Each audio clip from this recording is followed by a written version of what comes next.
Bonsoir, merci d'être avec nous sur Journal de guerre.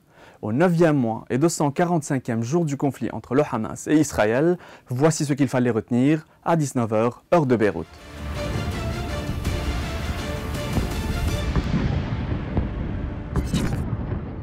Nous commençons par la situation à la frontière libano-israélienne. Les médias israéliens ont rapporté que le Hezbollah avait tenté cet après-midi de frapper la base aérienne de Ramat David au sud de Haïfa avec un drone. Il s'agit de l'une des 3 bases aériennes les plus importantes d'Israël. À l'aube, des avions militaires israéliens ont mené une série de raids simulés sur les villages dans les casades de Tyr et Bent Jbeil, provoquant un état de terreur parmi les enfants et des débris de verre. L'aviation israélienne a également ciblé des installations militaires du parti armé pro-iranien dans les régions de Jabal Justan, Ramia et Kfar Kila. Par ailleurs, l'administration Biden a mis en garde Israël au cours des dernières semaines d'entreprendre une opération au Liban contre le Hezbollah. Une telle opération, même limitée, pourrait entraîner un risque d'escalade avec l'Iran, selon 2 responsables américains et un Israélien cités par le média américain Axios. À Gaza, une frappe israélienne a tué le maire de Nusayrat, Ayad al-Mourari, alors qu'il visitait une station de pompage d'eau, a déclaré vendredi un porte-parole de la municipalité. L'armée israélienne a indiqué qu'elle publierait un communiqué sur cette frappe.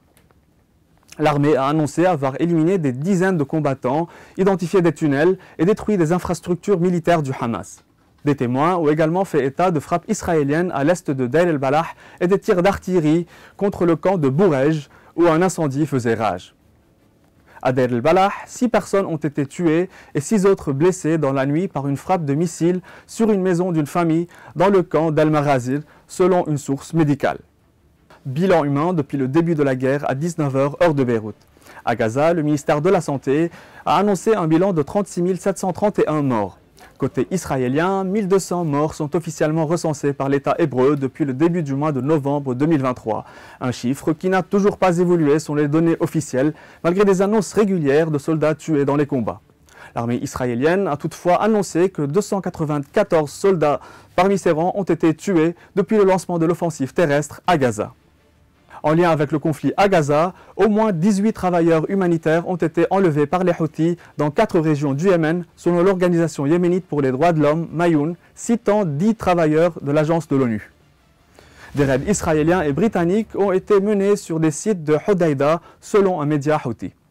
Sur le plan diplomatique et humanitaire maintenant, la jetée temporaire construite par les États-Unis sur le littoral de Gaza pour acheminer de l'aide humanitaire, endommagée par une tempête fin mai, a été réinstallée, a annoncé vendredi l'armée américaine.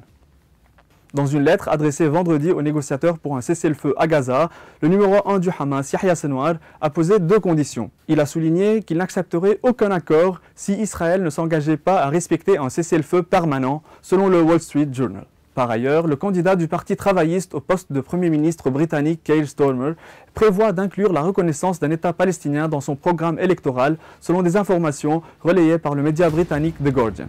S'il tenait sa promesse, M. Starmer, donné favori dans les sondages, ferait du Royaume-Uni le premier État du G7 à reconnaître la Palestine.